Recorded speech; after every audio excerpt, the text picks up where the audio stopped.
Kindly for joining us. It's Wednesday afternoon in downtown Charlottesville, less than 2 miles from the University of Virginia, Thomas Jefferson's University, right around the corner from the police department and a block away from both the downtown mall and the courthouses of Albemarle County in the city of Charlottesville. Take a look at the screen for today's headlines. A lot we're going to cover on the program, including a new restaurant opening on the downtown mall. We got the top headline cut off a bit. You could just go comma old red pump spot so they're not cut off like that. Having a little buffer on those headlines is important for the viewers and listeners. We got restaurant news, we got fraternity and sorority news, we got Doug Straley named one of the top superintendents out there. Sean Tubbs doing some fantastic reporting per usual. He's going to influence today's program with his Town Crier Productions content. Dave Matthews Band, a well-deserved Hall of Fame induction, and you, the viewer and listener, your comments live on air. We'll talk a little bit about what Rob Schilling reported as well, about a change in policy when it comes to bathroom usage in Albemarle County Public Schools. Do you need to reconnect YouTube there, Judah?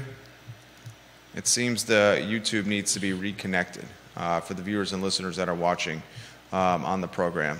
In fact, definitely needs to be reconnected there. A lot we're going to cover today. I was walking on the downtown mall, and let us know when that's live so I can let the viewers and listeners know that. Judah Wickar. I was walking on the downtown mall today, and I saw, as I was walking the mall, I normally do a couple of walks each day. One of the benefits of the studio being in downtown Charlottesville, I saw the signage posted on the glass doors of Red Pump Kitchen, and it's an ABC permit, and it's a kind of a call to action for hiring at the old Red Pump location. This is certainly news. This is one of the most marquee positions on the downtown mall, the Red Pump Kitchen location that's pretty much sat dormant since the onset of COVID. Red Pump, owned by the Dean Porter organization. They're the folks that own Pippin Hill, and they have a couple of other locations that they own that are out of market. They are Easton Porter, I believe it is what it's called. Aaron King, welcome to the show. They closed Red Pump location, this end cap location, right at the 4th and Downtown Mall intersection at the beginning of COVID, and it sat vacant pretty much for 4 years and change. They've tried private events and some other concepts over at Red Pump, but nothing materialized. The overhead at this location is substantial because it's a large location and it's got fantastic foot and drive-by traffic. Well, as I was walking the mall and I looked on the windows, I saw an ABC permit, which is required with the restaurant to announce that, hey, we're going to open here, let the community know. It's called Terra Restaurant, Terra. If you follow us on Instagram, you'll see the ABC permit notice. You will see the names on the permit, and you will see the call to action for hiring bartenders, servers, and line cooks. I find this is positive news. You got a location that is one of the most prominent ones in downtown Charlottesville that is going to be filled, we hope, very quickly. You still have others that are vacant, that have been vacant for some time, but hopefully there's a domino effect. That leads us to our second headline. This was in Sean Tubbs and the Town Crier Productions content publishing machine. A new restaurant is coming to the old Guajiros location. Not the old Guajiros location was the old Latois, the old Parallel 38 spot next to Continental Divide. Sean does a good job of scouring the public notices that are affiliated with the Daily Progress, and he highlighted this one in his content today. It's going to be Ethos Wine and Tea. Ethos Wine and Tea through an LLC called Phoenix Collective LLC, the old Guajiros location at 817 West Main Street. So I asked you last week on the talk show, the community, are we seeing any new restaurants launching in the city or Albemarle? Here's potentially 2 in prominent spots. Terra coming to the downtown mall, the old Red Pump spot, and as reported by Sean Tubbs, props where props is due. Ethos Wine and Tea with their LLC, Phoenix Collective LLC, opening soon. Good news. Challenges both locations will have, certainly hiring and labor. The first one that they're going to have to clear. Regardless, I want to give them spotlight on the talk show for opening in prominent spots and certainly not low rent spots. We'll weave Judah Wickower into the mix on a two-shot on this storyline. Which one intrigues you the most? The Guajiros opening or the Red Pump location opening? The old Guajiro spot or the old Red Pump spot? I'm glad that somebody's taken up the slack where Guajiros left off in that spot, but I think it's a great thing that there's a new place opening up on the downtown mall and one less empty storefront. Yeah. The Red Pump spot is huge. Guajiro spot, the old Guajiro spot, not as big. Yeah. Which one do you think has the most challenges? Definitely Guajiros. I think it's in an awkward spot. Doesn't have a lot of street parking. There's some parking around back that you can find, but I don't know if everybody knows about that. So I think it might be a bit of a headwind for a restaurant there. Whereas the old Red Pump spot is going to have obviously foot traffic left and right. It looks like you got to connect the YouTube channel again. If we can confirm that that's connected, that's 2 drops. If we can get the third one up and finalize, that would be great. I agree with the man's take here. I think the overhead is certainly going to be greater with the Red Pump spot, but that overhead could be offset with the foot traffic and the brand exposure. You look at the old Guajiros location, props to the Guajiros brothers for having success at that location. That is a challenging spot in the city. You don't have clear-cut parking, and it's a very unique footprint or quirky layout. Guajiros made it work. Latois made it work. Parallel 38 struggled to make it work, although that could be for other reasons, which I'm not going to get into on today's show. No, for a lot of reasons. I don't even have to open that Pandora's box. For those who know what happened there, they know what happened there. And that's a conversation that I don't want to have on a talk show and a microphone and in front of cameras. Still, this is good news. This is very good news for the downtown mall. Now, the next location that I think is prominent that needs to open is Draft Tap Room. The Stefan Friedman-owned Draft Tap Room needs to open. This one is extremely visible, and it's got, as we've highlighted in previous shows, a houseless individual living in its doorway around the clock with his possessions in the doorway. I also want to highlight that the old Blue Ridge Country Store, there's chitter chatter what that could become in the near future. I will allow the owner of, or the entrepreneur behind what's coming there to break that news. But you have 2 now prominent spots, Draft Tap Room and the old Blue Ridge Country Store, that need to open to strengthen that side of the mall. That side of the mall has always been vulnerable, the pavilion side of the mall. And it's particularly been vulnerable with Draft Tap Room, Blue Ridge Country Store, and Red Pump Kitchen shuttered for years. I mean, Draft Tap Room and Red Pump have been shuttered for 4 years. Blue Ridge Country Store is now going on, roughly 6 months and change, roughly? So when 3 of your anchors on the pavilion side of the mall have no activity whatsoever, that creates a vibe and an energy that is discouraging to head that way.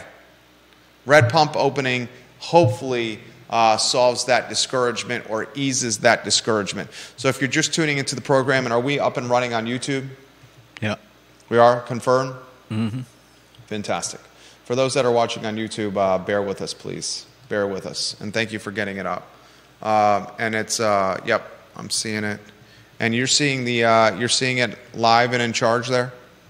Okay, thank you very much.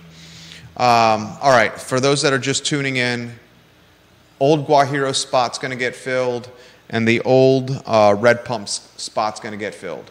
Terra coming to the old Red Pump spot, and according to Sean Tubbs, and he's highlighting the public notice that's in the Daily Progress, a retail wine and beer spot for Ethos Wine and Tea is going to open there. So that's good news right there, ladies and gentlemen.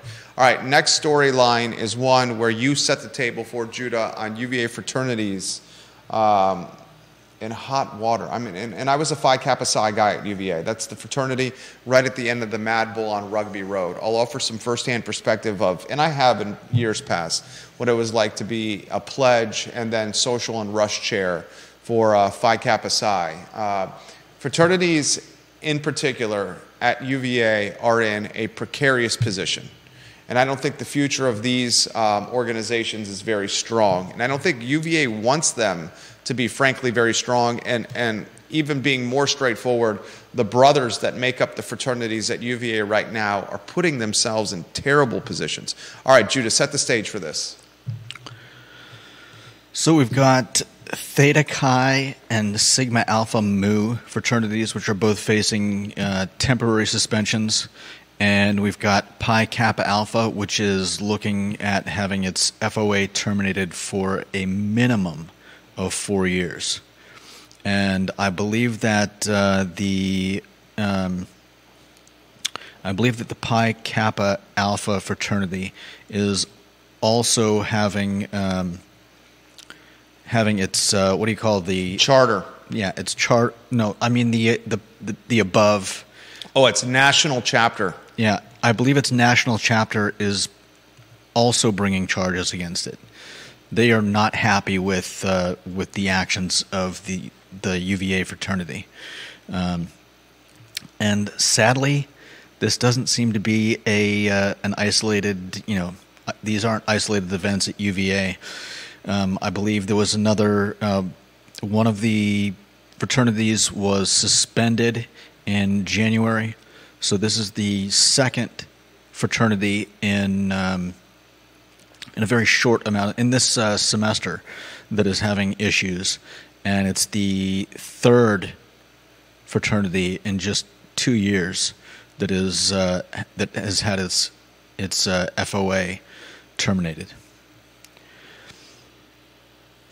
Maybe you can shed some more light on what it's like being in a fraternity and why it is they turn to hazing. Well, I mean, hazing is part of the history of fraternity life at UVA. And if you're in these fraternities, one of the aspects of joining them is the perks that come with having pledges. You mean getting to do things to them? I mean, is that a perk, really? I mean, isn't that a little bit the brothers sociopathic? This has been going on for centuries. That doesn't change. This literally has been going on for centuries. I mean, you can make in a lot of ways the hazing that you see with fraternities, where you're paying your dues, and we should characterize or quantify hazing. Hazing that involves anything of physical violence, or hazing that involves anything of sexual violence, or hazing that involves anything of hurting physically other people, that's criminal. That's not hazing. That is criminal.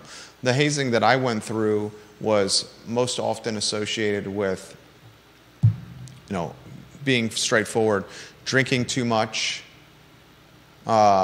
being forced to clean the house, being forced to clean the brothers' rooms, cleaning up or setting up before and after parties, running laps, doing push-ups, doing wall sits. I've told previous stories of the Hell Week, including swallowing goldfish, live goldfish. But the mindset, and I don't want to speak for all brothers, but the mindset of what we were a part of was like, this was a ritual that had been done for years at our house, and if we went through it, others should go through it to get to the position of joining.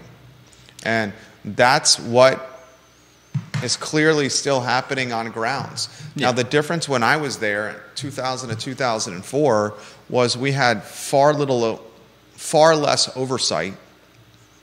We had one dean, it was Dean Aaron Lashaway, if memory serves correct, that was his name, who was in charge of the fraternities and sororities, and he was very much like don't ask, don't tell type of hands-on oversight. Don't kill anyone.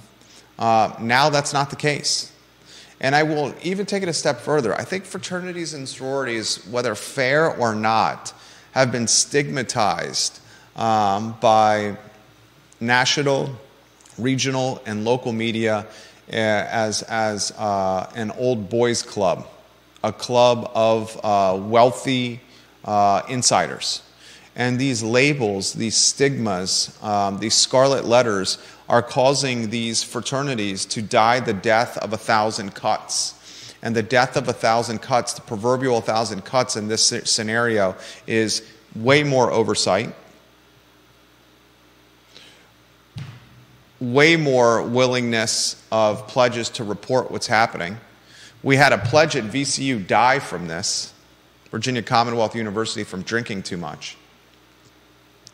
And the current climate of fraternities and sororities, brotherhoods at these houses, I guess have to understand that it's a completely different world we live in. And the strategies that the initiation challenges, if you may, that were utilized in the past probably don't apply to today anymore. I mean, would you say it's okay to have pledges clean the house? Yeah, I think that's fine. Would you say it's okay for the pledges to bring you lunch and dinner from the corner to your house if you provide them your credit card? It's not them paying for it. They're going asked to go pick up a Little John sub and bring it back to you. Yeah, I think that's. I think I understand. Run laps around the Mad Bull. Do you have a problem with that? Around the what? Around the Mad Bull on Rugby Road. Sure. Wall sits. Do you have a problem with that? Not really. Push-ups. No, not really. Right. What's the point where the area is a problem? Is it drinking to the point of danger?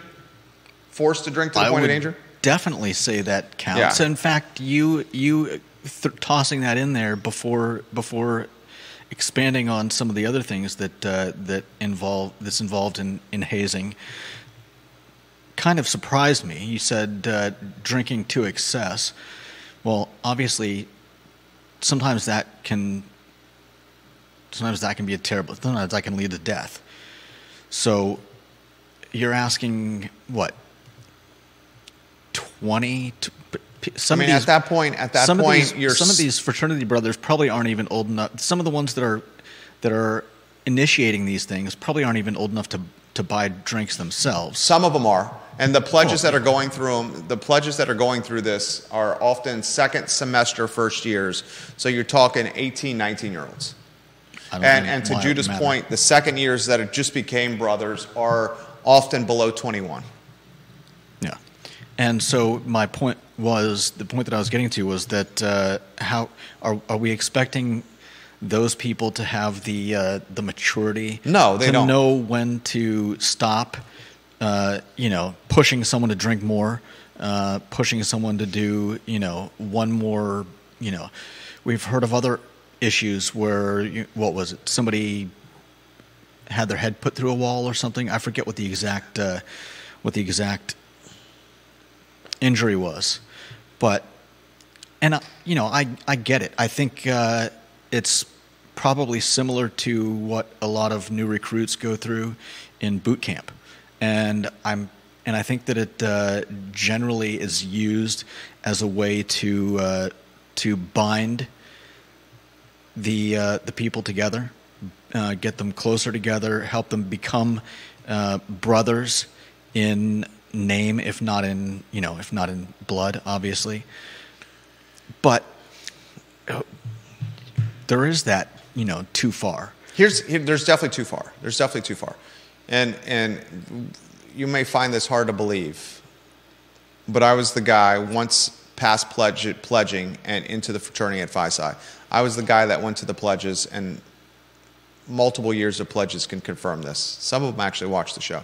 that I would go to them and say, stop doing this, take a break. When folks were forcing them to take shots or do wall sits or do push-ups or pound keg beer that was skunk that had been sitting outside, and then we'd tap it after 2 weeks of it sitting in the sun, and it'd be literally nasty vinegary type fluid. Be like, stop doing this, take a break. I appreciate that. I think the university, it's in a unique position because you look at some of the solidarity activities. Yeah. The football team is struggling terribly. When I was at UVA, fraternity and sorority life accounted for roughly 35 to 40% of the population of students. That number has significantly diminished. When I was at UVA, and alumni can confirm that have gone through UVA, the corner bar scene was way stronger than what it is now. And you look at the college experience at the University of Virginia, this experience has become way more politics, way more protesting, way more activism, way more wokeism than when I was there. When I was there 20 years ago, less than 20 years ago, it was much more party, much more sports, much more get after it. The experience is completely changed. And that experience changing has an impact at culture at UVA. When we were there, there was no F's by the Anti-Defamation League, like the F they just handed out to UVA today when it came to anti-Semitism. Yeah. When I was there, it was no protest on the lawn when it came to Israel, Hamas, Palestine, Gaza. But was that more a function of what was going on at the time? No, because I think it's a direct function of social media. Yeah, but I think it's a direct function of today's student being way more connected with everything. When we were there, there was not social. So all we knew was the UVA bubble. In fact, we even termed it the bubble. You don't leave the bubble. You stay within the bubble. And the bubble extended to like orbit. Yeah, but what about... Which is now Boylan Heights. Yeah, but there is no bubble. But there were protests at Kent State decades ago. I'm just saying that I understand that with our connection to everything through social media, there is a greater tendency, most likely, of students to be aware of what's going on around the world. Today's student is speaking before city council meetings, in city council chambers, waiting for hours for the public portion comment of a city council meeting to talk or offer their perspective on housing density in Charlottesville. Today's student is speaking before city council meetings on Civil War statues and monuments. Today's student is speaking before council on the meals tax. Today's student is speaking before council on the climate as it pertains to folks of different socioeconomic statuses. Yeah. But that was not even the case. The Cavalier Daily is reporting on news items that are topical to not only just the UVA cycle, but Charlottesville and Albemarle County cycle. When I was at UVA with the Cavalier Daily, it was a 5-day-a-week print product, and the only thing you saw in the Cavalier Daily pertained to the bubble. This is a reflection of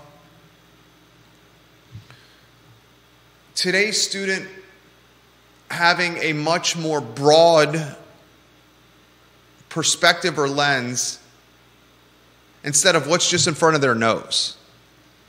Look at what's going on at Columbia right now. Yeah. Look at what's going on in the Ivy League schools. The best schools in the world are being torn apart by Middle Eastern warfare. Mm-hmm. I also am curious to see how this impacts things like donations and alumni connections and returning to school for alumni weekends. I'm also curious to see how this impacts things like the nostalgia of having 4 years at UVA be the best of your life. Whether it's still the same kind of zest and affinity for those 4 years on grounds. So you think students graduating last year, this year, in the coming years will have less of a rosy outlook on their past at UVA? Students graduating this year are students that graduated that had their first year interrupted by COVID. Yeah. Their first and second year interrupted by COVID. And then that segued into DEI. This geopolitical mess. Yeah. Curious your takes, viewers and listeners. We'll give some props to Muthru opening at Pro Renata. Second location for Dino and the boys at Pro Renata, Muthru. Also a Dino's located at Pro Renata as well. Dino is absolutely crushing it. Let's get to number one in the family, Deep Throat, with a comment. And then we'll offer some other perspective that we need to get to. He says, Deep Throat, if you get his photo on screen, ilovecville.com/viewer rankings. I feel like we have a general problem of collapsing a continuum of behavior into a single category. Anything from physical assault to being a dweeb who asks a woman out is sexual harassment, Deep Throat says. Anything from asking people to clean a frat house, which would seem to me like just doing work in exchange for a benefit, to being forced to drink to the point of health risk is hazing. You get the sense, though, that the administration of most colleges relishes the opportunity to shut down frats. They don't like frats, but they can't manage to shut them down as a matter of policy, so they look for infractions. You 100% get the feel that the brass at universities do not like the fraternity or sorority life. And whether that's because of the party nature, or whether that's because they don't have as much control over fraternities and sororities in Greek life, or whether that's associated with stigmas, associated with systematic old guard, affluent, white. Look, it's no secret that the fraternity, Greek life at UVA is homogenous in its demographic.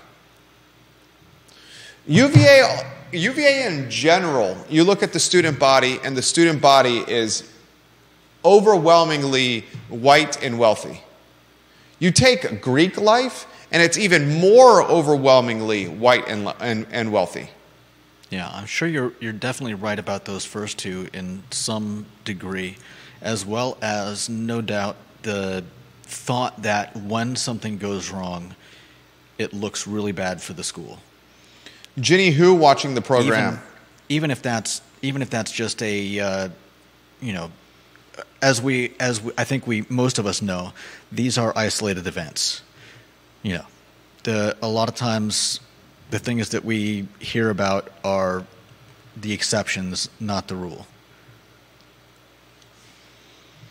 And I think Deep Throat is correct about the idea that we're lumping a lot of these behaviors together, and as you and I talked out, I think most of us don't think that forcing a first year to run down to the store to grab something or do some push-ups is a horrible, terrible thing that's going to ruin that person's life. Sprinting, jogging, forcing them to run the rugby road, run the Mad Bowl, do push-ups, do wall sits, clean up before parties, set up before parties, carry the band's equipment into a party, clean up after parties, bring lunch on the brother's card, not the pledge's credit card, but the brother's card.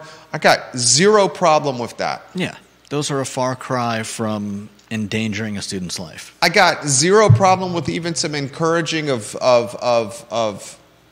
some adult beverages. Forcing adult beverages, on the other hand, is as a father, me personally, would not want my kid in that position. Exactly. Okay? Some of the stuff that I went through, which I've highlighted on this program, would not want my kid in that position. A lot of people don't realize this. We, as pledges during Hell Week, I think I've told this story on previous shows. They flooded the basement with ice cold water. Ugh. We stripped down buck-ass naked. We got doused in ice cold water, literally ice baths, and then were instructed to streak the sororities who were anticipating our streaking a parade of naked 17, 18, 19 pledges streaking through their sororities after being doused in ice cold water. They were sitting there outside the sororities or in the sororities waiting for us to run through and parade through their homes. Did you get some good catcalls? I mean, at that point, after being doused in ice cold water, you're just sprinting all the way through. I mean, does that go into the point of being hazing? I would tend to think that that starts to get definitely. That's definitely in the gray area. Get into the. I think when you're. How about sleeping outside in March at a farm that you have no idea where you're at? You're blindfolded and taken to a farm somewhere in Albemarle County, and you guys are left there for 24 hours. I think ultimately that's the problem. How about swallowing goldfish? I think that's terrible. Not that I honestly. You feel for the goldfish? No, I don't really feel for the goldfish. Is that your aunt reincarnated that went down my trachea? I just think it's. You think it's pointless? You think it's trivial? It's in very bad taste. Ginny Hu watching the program. She's an alum of the University of Virginia. I do not attend reunions weekend anymore. And several of my sorority sisters hit town just to meet at bars and wineries, skipping the events on grounds altogether. I'm curious to see how the zest and the passion for the university when you graduate, how it compares to what it was some 20 years ago. And why I'm most curious about that is those that graduated or those that matriculated or those that attended UVA 20 years ago, those that I knew, we were all eager to return to Charlottesville in some capacity. I stayed, and the amount of kind envy or even jealousy of being able to stay in Charlottesville and create a professional path in Charlottesville with my friends that were in my year, they're like, I wanted to do this. I wanted to do this. And the ones I stay in touch with are still trying to return to Charlottesville. So that 4 years of that 4 years of love that you had for your experience on grounds, does that still exist to the level that it was? And the reason we should ask that question is because it's that 4 years of love and passion for going through this experience in your life that is remaking the community. With people returning to grounds, returning to Charlottesville, choosing to live as adults with big incomes. I'm sure that's the case at a lot of university towns. Is it though? Why would it not be? I think everybody has a bit of a... I'm really curious. I would love to hear that from students. Is it the same? I would love to hear that. That's a little sociology and anthropology right there.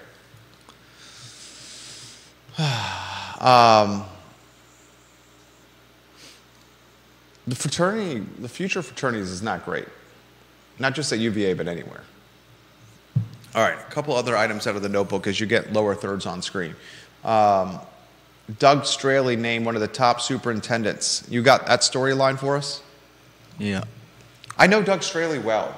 I can set the stage. Doug Straley is the superintendent of Louisa County Public Schools. I've said on this program, there's no county that I'm more bullish on in Central Virginia than Louisa County. I've said on this program that Louisa County is what Crozet was 20 years ago. Louisa's schools are taking off. Louisa has an old trail. It's called Spring Creek Golf Club. Louisa's about to get the Amazon investment of $11 billion in the county. Louisa has jobs that are not just tied to finance and technology and science and STEM or STEAM. I guess it's STEAM now. Louisa's got jobs that are middle class and blue collar. There goes Brian Haluska. What did we say we were going to do for Brian Haluska? I think we said we were going to do. Are we going to do jumping jacks? Jumping jacks, yeah. Should we say the first to find Brian Haluska or any local luminary walking by, the other person has to do the jumping jacks? Or is it unfair to you because you don't have the vantage point that I do? Completely unfair to me. All right, fine. We need to figure out what the challenge is going to be when a local luminary like Lloyd Snook or Brian Haluska or Joe Plantania or Ned Galloway walk by like we see, or Chief Kachas. What are we going to do? Thumb wrestle? Thumb wrestle. And are we hazing? Is this hazing? No. Give us the Straley news. On this Monday, just 2 days ago, the Virginia Association of School Superintendents, VAS, awarded the Louisa County Public School Division Superintendent J. Douglas Doug Straley II. Wow, that's a mouthful. The 2024 Virginia Superintendent of the Year. And this was during an award luncheon on Monday. I remember when Doug Straley was the athletic director at Louisa County High School. I've told this story previously. Doug Straley was the AD at Louisa before Louisa County High School's athletic department really took off. And Straley made the athletic department, he took it to a different level. He hired Mark Fisher as the head football coach of Louisa. And then Doug Straley made attending a football game in Mineral the thing to do. Like it was Varsity Lights or Varsity Blues or like, West Texas. Doug Straley got a live lion, a real lion named Bubba in a cage. It's the Louisa County Lions. Lions was their mascot. And he got an actual lion to be in a cage. Wow. The lion was named Bubba. And Bubba would be pushed around the football field by the Louisa County cheerleaders. And Bubba would roar. There goes Haluska right there. Again. Oh, man. Bubba, he didn't wave back to me. Bubba would roar, and Bubba would elicit all the cheers and antics from the crowd. He had the football delivered to the 50-yard line for home football games, Doug Straley did, by skydivers. They were jumping out of an airplane, skydiving, delivering the football to the 50-yard line. He had the football team run through banners. On the side of each banner, there was some kind of machine that shot fire in the sky. He had fireworks after the game. 2 hours before football games, there was a tailgate with live music, sometimes actual bands. He had a color commentator and a play-by-play.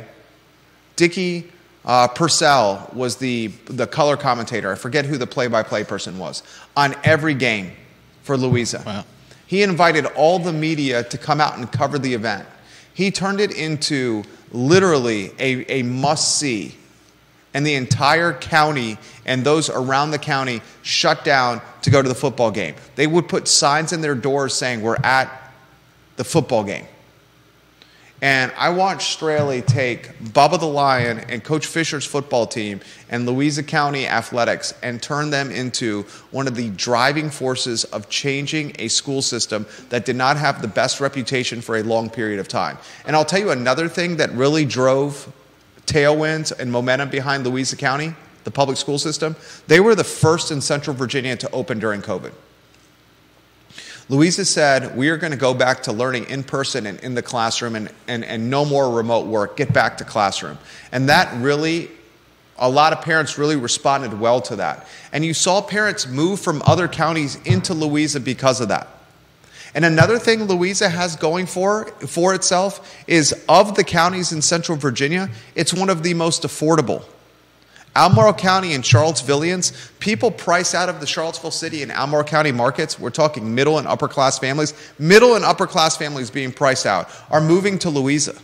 It's got the proximity to Richmond. It's got the proximity to the interstate. It's got Lowe's. It's got Walmart. It's got distribution jobs that pay extremely well. Mm-hmm. It's Crozet what Crozet was 15 or 20 years ago. Crozet is at its capacity. And what Crozet does not have that Louisa has is the jobs of different pay scales. And Doug Straley had this vision. Louisa's lucky to have Straley. No doubt. There were other athletic directors when he was the athletic director at Louisa High School. Other athletic directors in the Jefferson District that were trying to emulate what he was trying to do. But couldn't get a lion. Holly Foster and Henrico, 20 years ago, you could get away with streaking. But today, you would have been caught on phones, on cameras, 100%. 100%, Holly. We streaked the lawn so many times, I can't even remember how many times we streaked the lawn. We got into, this is a true story. There are steam tunnels under the ground at UVA. A lot of people do not know this. Did you know this? No. If you are willing to climb into the tunnel, if you lift the manholes around grounds and climb down the ladders in the manholes, or you go into the drains that are off the roads, you can literally wiggle your body into the drains. And I am not encouraging anyone to do this. I am not encouraging you to do this. I have to offer this disclaimer. But if you do this, this was our experience. We went into the steam tunnels. My buddy Connecticut Dave, my buddy Tom, my buddy Shannon, a couple of other people, a handful of girls that were with us. We went into these steam tunnels under the ground of grounds, below grounds at UVA. And we found our way into Scott Stadium. This sounds like a Tom Hanks movie. At midnight, after midnight, on a random weeknight. We used the tunnel system. We walked around grounds. Someone finally lifted it up, and we were in Scott Stadium. And this is 20 years ago. We streaked Scott Stadium. That is a true story. Hand to God. True story. Now, the danger is extremely hot steam gets going through those tunnels. I'm not encouraging anyone to do that.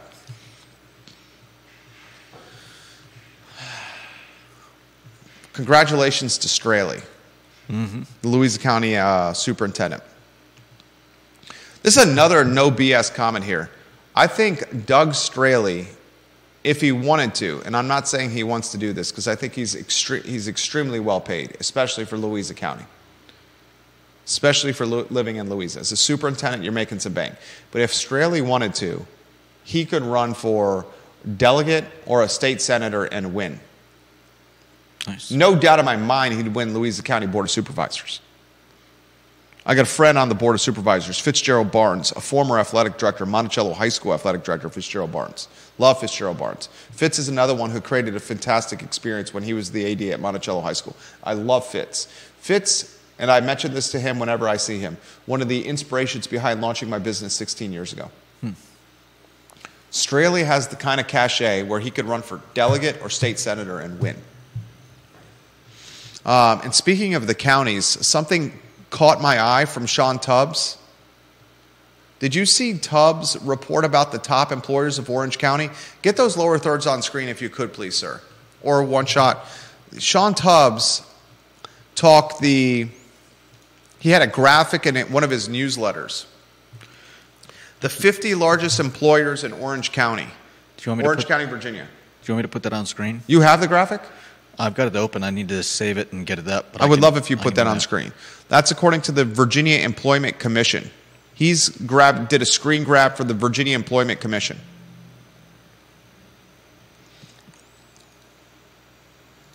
I'm not going to go through all 50. I'll give you the top 10 largest employers in Orange County. Number 1, Orange County School Board, the schools. Number 2, the County of Orange. Number 3, Aerojet General Corporation.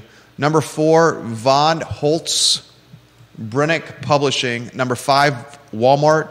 Number 6, Orange County Nursing Home. 7, Food Lion. 8, Battlefield Farms. 9, Germanna Community College. And 10, Green Applications. That's the top 10. I'm going to give you a couple of hand-picked ones that surprised me. Not surprised me, but I think are worth noting. These are the 50 largest employers in Orange County, Virginia. It's on screen. Can they read what's on that graphic, though? It depends on what they're watching from. Well, is it on screen now? Yeah. I think most of them can probably read. They can read that?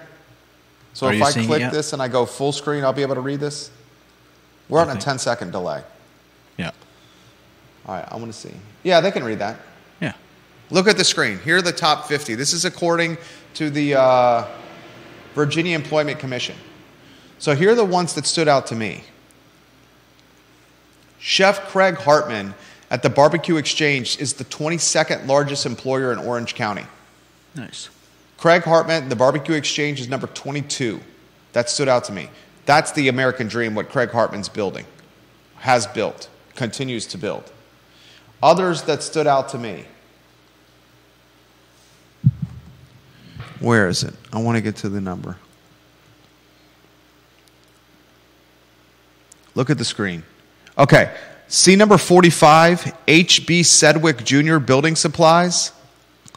The Sedgwick family, one of the most influential families in Orange.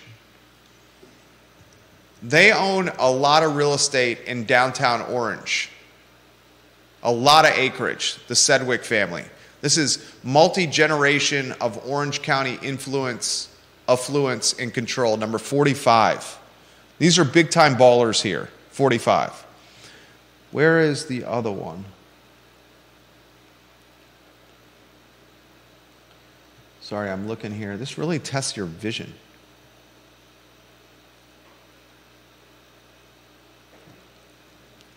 I should have written this down. Montpelier Foundation at 24. That surprised me a bit.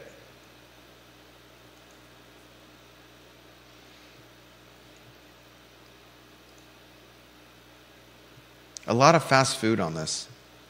Hunter Smith at 46, although that is not the former beer baron at 46. Anyway, there's the list. What jumped out to you, viewers and listeners? Appreciate you putting that on screen, Judah. Mm-hmm. All right, what other headlines do we have on the Sarah Landsman, welcome to the broadcast. I think that's the first time you've commented on the show. What else jumps out at you about, what's the other headline we have, or did we cover them all? We've got one more at the bottom, Dave Matthews Band. Making you do jumping jacks is apparently hazing. Is that hazing? Yeah, but we agreed, I think, that there's a separation between hazing that's meant to tie people together and hazing that is potentially going to kill someone.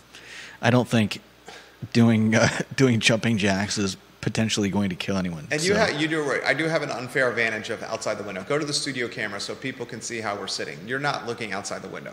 So for someone to say the first to highlight who's walking by, they can't really even see me. But yeah, I'm looking at Jerry, and he's looking out the storefront, the window. All right, viewers and listeners, what should we do when a local luminary walks by? We'll crowdsource what we should do. I kind of want to do it like as if it was like a game where we say a certain word or something like that. It's like the license plate game where you're driving around on a road trip and you're trying to find all the license plates, or punch buggy red, and you punch the person. I'm not going to punch you, but something along those lines. There's just every show there's a local luminary walking here. Yeah. Also have an unfair advantage because of the recognition of them. Yeah, you may recognize more of them than I do. Yeah. We got to figure out how to make that equitable for you. The last storyline. I don't know why it has to be adversarial. It could just be we see someone and we turn on the. I'm just an extremely competitive person. I know that. Okay, what is your suggestion? I'm uber competitive. I was jokingly saying. Oh, I'm still on the. I was jokingly saying that we could turn on the Benny Hill music and run around the desks while the music goes. But can we play that music without Facebook taking us off? I don't know. We could make our own. You can make your own Benny Hill music? Somebody could. I like the idea of running around the set. Besides, I don't know. When we see a local luminary, we run around the set, and we have to say their name as we're running around the set. Like if Lloyd Snook runs by, Lloyd Snook, Lloyd Snook, Lloyd Snook. That would be the guy we see the most. All right, last topic here. I was hesitant to cover this. Rob Schilling reported this today. You want to set the stage of this? This is going to be a topic that is going to dominate a lot of parents' conversation here. I was hesitant to cover this. Do you want to set the stage for what Rob Schilling reported? Sure. And Schilling certainly has shock jock to him. John Blair's got some comments. I got to get to Blair's comments here. Love John Blair. When he comments, I adjust what we're doing on the show. Oh, John, thank you. He says, Jerry, the single biggest failure of any superintendent is fielding an uncompetitive high school football team. It is by far the biggest community gathering point for any community. Straley understood this. You've got to have a good football team in order to build a love of school and place. 1,000% agree with John Blair. He also says the brass at universities may not like Greek life, but I disagree with you in Deep Throat. They don't ban Greek organizations because of the potential loss of donation dollars. Right, and that's a point that I should have made. John, those are very good points right there. The alumni, the affinity for the school with folks that are coming through sororities and fraternities, that love and zest and passion for the school, which in a lot of ways was created or established during fraternity and sorority life, I could speak firsthand on that, leads to donation dollars to said school. No doubt. Very great, good point by Blair. Very good point. Yeah, he's right. I doubt they're trying to get rid of all of the fraternities and sororities. But when an incident does happen, it definitely looks bad, and it throws shade on the entire institution of fraternities and sororities. The same way that reporting on things that we wouldn't normally, that we wouldn't have as we wouldn't have. What am I trying to say? We see a lot more in social media than we used to. So these things, when they happen, appear a lot bigger. 100%. Philip Dow watching in Scottsville, he says he loves Benny Hill. Yeah. And he also says at West Virginia, frats would make some students burn sofas out in the streets. We definitely burnt sofas. I've burned at least half a dozen sofas in the Maple. That's probably a low number. You would be shocked of how flammable a sofa is. I would not be shocked. It goes up in ridiculous flames. It's fabric and foam. It's...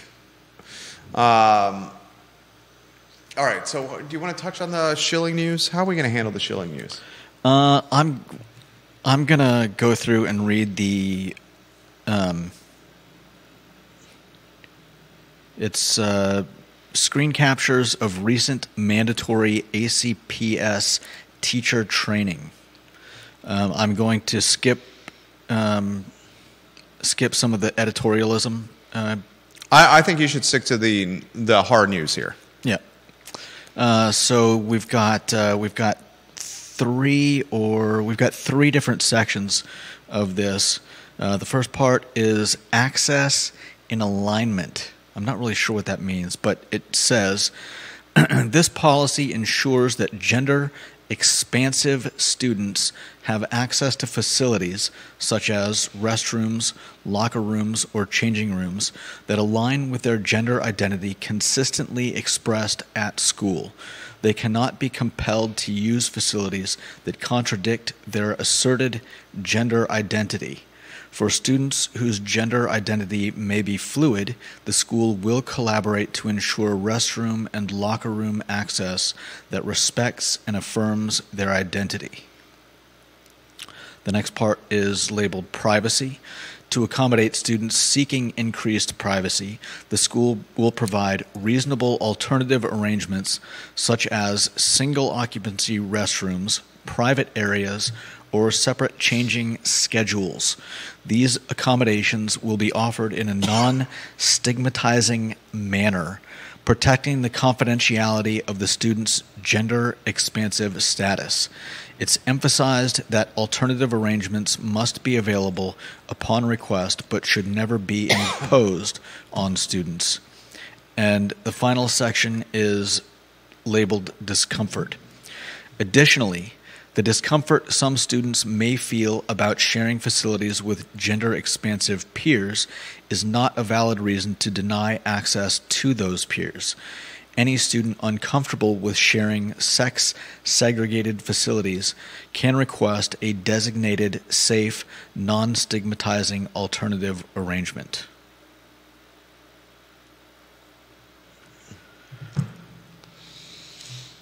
Those are the hard facts.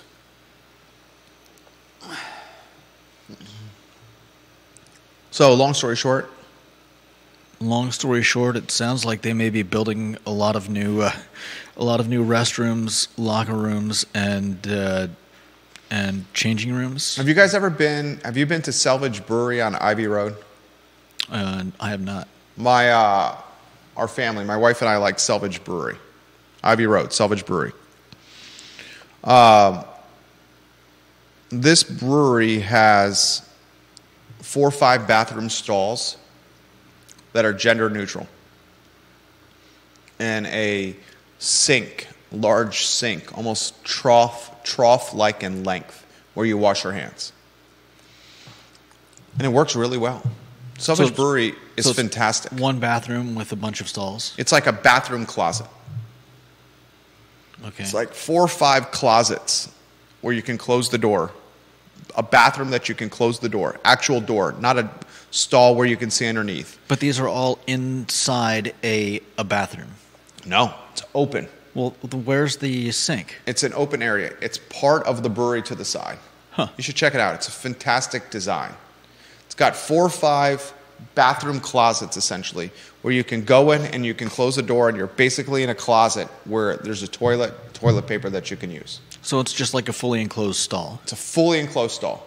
You walk out of this fully enclosed stall. Its better description is a bathroom closet. And you walk out of this bathroom closet, and then you go to this trough, this very nice elevated trough. Does it a disservice. It's elevated. It's well designed. It's nice. And then you go and you wash your hands, and you could be washing your hands next to a man, a woman, anyone. It's executed extremely well. Nice.